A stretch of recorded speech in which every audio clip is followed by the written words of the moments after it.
Alright guys, TacticalRab back again today. I hope you're all doing well and enjoying your day so far. Welcome to day one of the Major 3 qualifiers, and what a set of results we had. Certainly some faster games than I was expecting, but so much to dive in today and plenty of storylines for the upcoming days as well. Very much enjoyed your thoughts in the comment section below. Hit the like button if you enjoy. Subscribe if you're new as always. I would greatly appreciate all that good stuff. Thank you very much indeed for doing that one. Firstly, I thought this was kind of funny from the subliners. They had planned to beat FaZe. FaZe haven't been OpTic all year. They changed their kind of name and well, kind of aBeZy and that type of stuff to OpTic to try and give them a good go. This from the Mutiny. I like this kind of like orange and green thing they've got going on here as well. But yeah, you guys might remember this copy past from, well, like around about this time last year, so it's probably a bit earlier. I guess it was it Major 2, the accuracy thing versus OpTic? We don't have to talk about that anymore. Let's dive into the first series of the day then. This is a really interesting one to me. Los Angeles Thieves versus Ravens, and honestly, like the maps were closer than the scoreline at the end of the day suggested, but I really did feel like Thieves like kind of had this one in their back pocket from start to finish. Game 1 Guerrillas was interesting. Like of course it was kind of zero going back to what he's kind of done before. He's kind of on the flex type role now, it seems, with Harry kind of frying, honestly, is pretty much the main assault rifle on this team, it seems now. So interesting stuff have got going on there. Of course, it's pretty tough time for the London Royal Ravens lately, with of course Gizmo going back to the UK, struggling a bit with them, whether it's personal issues, family problems, whatever's going on. Hopefully everything worked out for him, but definitely it's thrown London into a bit of a loop, to be honest, in exactly what they do with this roster. Like they look so good at the start of the year, and now it doesn't really seem like they can put everything together. Then again though, Thieves riding high off a pretty good result at of course the Prime Classic, where they made the grand finals. They come into the series pretty hot. They win the Guerrillas hardpoint. There were some great plays that Harry was making to even keep them alive in this map, but Thieves win it in the end. And this honestly, because not too many of these teams, like some teams, they love posting clips of the game, which I really appreciate. Some do not. And well, in this case, we're going to use this from Money Hill Stats. Thought was really cool indeed. There's pretty much a breakdown of the series. So first of all, here was the game 1 hardpoint, 250 to 214. Love this kind of graph as well that kind of shows where the teams were at different parts of the game. But as you can see, towards the end, London almost brought it back, but it's Thieves who close out the map. Game 2, Search and Destroy, a pretty close affair again here on the Berlin. 6-4 to the Thieves. This was the Envoy show though, no doubt about it. Like he goes 14-3 with a glide bomb in. Like he completely carried them in this game too, and London just did not have an answer, to be honest, at the end of the day. So like yeah, again, Los Angeles Thieves, when kind of the pressure's on here in the Search and Destroy game 2, Envoy steps up to the plate as he's done so many times for them so far this season, wins them the game 2, and at that point you really can't look past them for closing out the rest of the series. They go to a Berlin control, and Thieves kind of looked in command of this for the majority of the time, and they close out this series a 3-0, not exactly a stomping, thought that the maps were relatively close, but yeah, still Thieves did seem to have the edge on Ravens in this series, as you might expect them to. Ravens still relatively new to this roster and to the roles that they are running, but yeah, still some concerns for Ravens, because they're probably still going to make the World Championship without too much issue. They have 130 points, they're still third,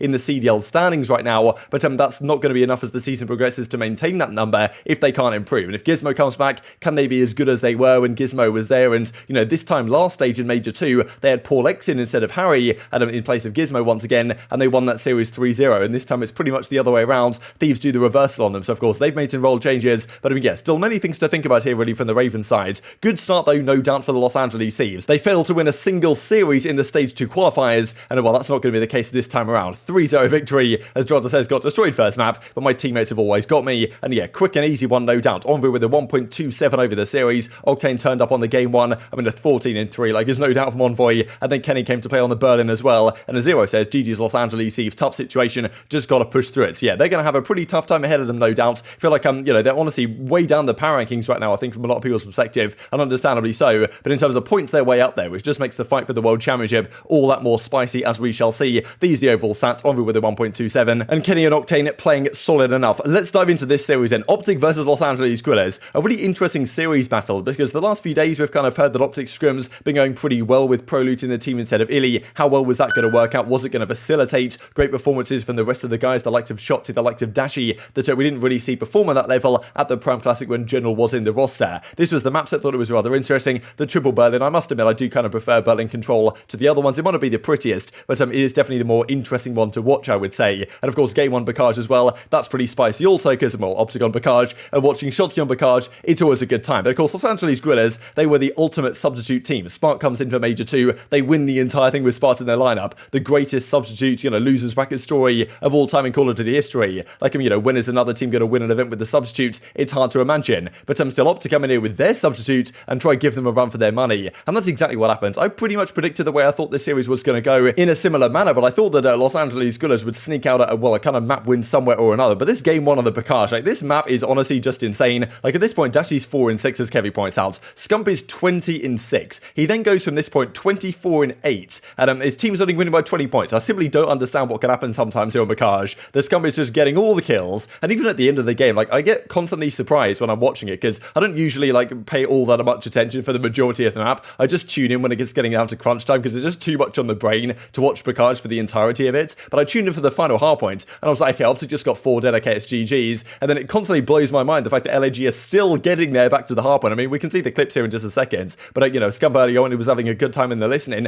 and understandably so, but still, despite being 24-8, Los Angeles Guerrillas are within about 20 points or so, and they're trying to get things back into a groove. But towards the end of the game, the other guys start to turn up, and that's when OpTic kind of assert their dominance in a way. They honestly do very similar things, it seems, on this map, where they have close maps against pretty much everyone they play, but they always seem to be kind of in the driving seat, right, which is always kind of where you want to be in these type of hardpoints. Bacage is just absolutely ridiculous, though. There's no other way to put it. It was this hill, actually, when I thought OpTic had already won, and then all of a sudden, everyone's there.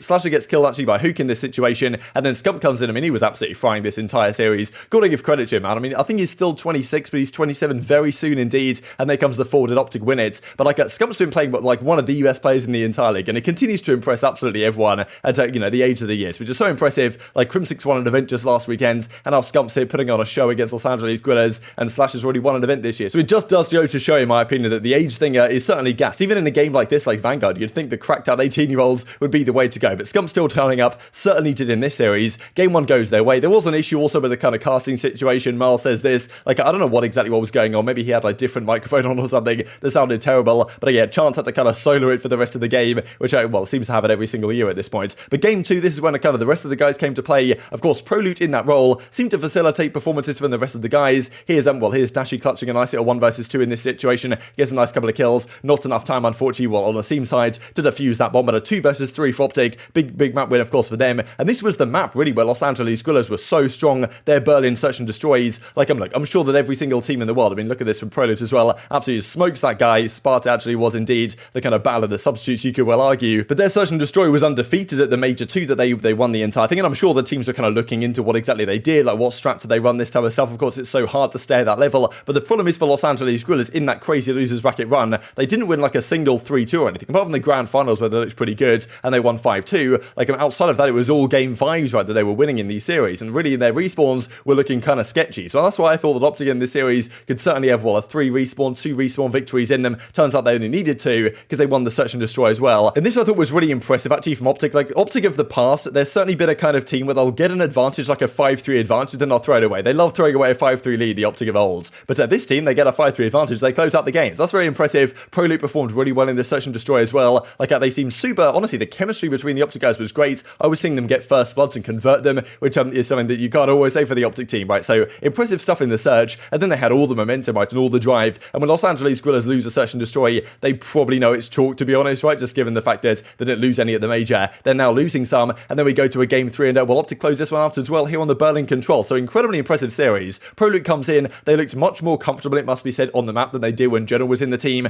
Like, I mean, yeah, Asim was trying to do his best here. He's absolutely a menace on this map, but Scump spawns right behind him. There were certainly some questions about some of the spawns on this map as well. Actually, I think that was that clip that we just saw. Scump is here describing in a second that he basically just spawned looking at Asim. But anyway, it doesn't matter. Scump's hyped about it. The rest of the guys are hyped about it. And again, the good few days of practice, it seems, with Prolute have paid off very nicely indeed for the OpTic guys. Yes, Los Angeles Guerrillas, they were a poor team at the Prime Classic, but we surely expected them, the Major 2 champions, of course, to come in here and put up a fight. I still think they were a decent team, but today they were no match for OpTic at all. This some of the reaction here, as Sasha says, did Shotzi spawn BS and D after I killed them in the last round of control? Turns out that was the case. He kind of looks at it right here and sees that Shotzi did indeed spawn here. So yes, some crazy spawns, some unfortunate circumstances for Los Angeles Guerrillas, but you could argue at this point the series, like the damage had been done by OpTic in this series, no doubt about it. Even as Scump, as I spawned in fire with the team looking directly at me, was absolutely mindless. That might have been a slightly different situation, but yes, we love Vanguard, they say. But yeah, Shotzi says, team is looking saucy. They're really happy about the way things have been going with Prolute. Seems to be an excellent substitute for them, at least on evidence so far. The first series they played with General wasn't particularly good right against Florida, but they turned it around after that. The substitute buff still seems to be a thing to some degree, at least in the first set of matches that you might indeed play, and Prolute is now officially undefeated as a CDL pro. It was the same thing for Paul X, at least in Vanguard, just a few weeks ago, when he of course joined London and then New York just after that. But yeah, Prolute 1-0, undefeated all time. These are the overall series stats. Dashy with a 1.47, Scump with a 1.15, Shotzi with a 1.06. This is exactly what you want to see Prolute do. It's kind of the Kismet effect really on the subliners, where he goes like 0.9 or whatever, but the rest of the guys are facilitated to drop great numbers. And a 3-0, that's pretty much the best case scenario that OpTic could have asked for out of this series today. Highest damage, highest kills, highest entire stage. Scump in the lobby. What a menace this guy is. A 1.15 over the series,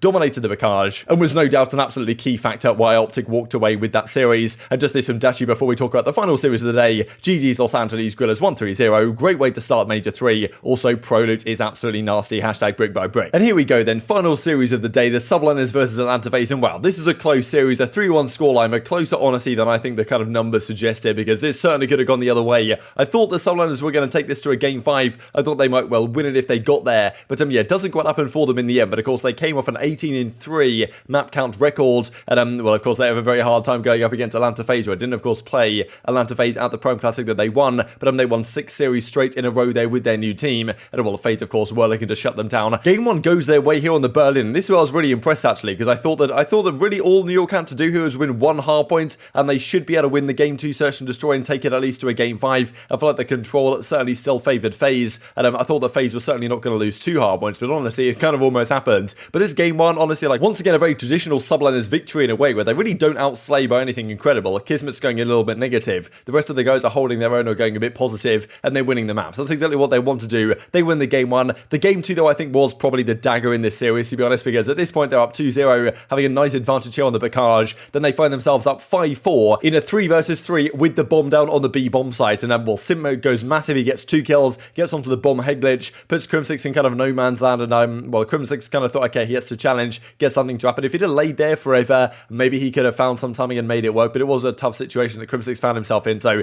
Simp went massive to take it to a round 11. FaZe win the round 11. And then all of a sudden you're thinking, okay, hang on a second, because Subliners, they part of their series win streak that they had at the Prime Classic was a great result in their round 11s. Round 11s, they pretty much won all of them in the game 2s they had. This time, not the case. Hydra gets this kill, but yeah, it's not enough in the end. FaZe take the game 2, and at that point, FaZe are once again the favourites in this series. They take the game 3 in pretty dominant fashion. It really was just the round 1 that got them over the line. Pretty impressive round 1 victory on the offense. Honestly, like, I can barely watch Gavusu control it. It's just an absolute eyesore. There's no other way to put it. And well, anyway, Crimsix goes 13-25, but it's Simp on the other side, 31-17. That is the thing. Simp and aBeZy, they really love to play against Crimsix. We see a lot of series they played. Cellium was almost double positive here as well. But yeah, many series that Simp and aBeZy and the FaZe guys play against Crimsix, he always kind of has a hard time. They seem to put 110% in when they play against this man. And the final map was super close. It was a Tuscan hardpoint. I thought the FaZe had a pretty substantial advantage at the time, but somehow New York would still put together hardpoints, put together comebacks, and at the end it went down to a final P1. There was like 10 seconds in it effectively, and FaZe just about got over the line and close now. So very close series. Like, really all Subliners I thought had to do was win the game 2. I still felt like going into the series, FaZe were the favourites. Right now, if you look at power rankings, we looked at them earlier today. OpTic, FaZe, after that, New York are there or thereabouts. And of course, the single elimination meant that a team like New York didn't have to play FaZe at the Prime Classic. Yeah, tough start, of course, for the Subliners. But if they play how they did in this series, I think against some of their other opposition,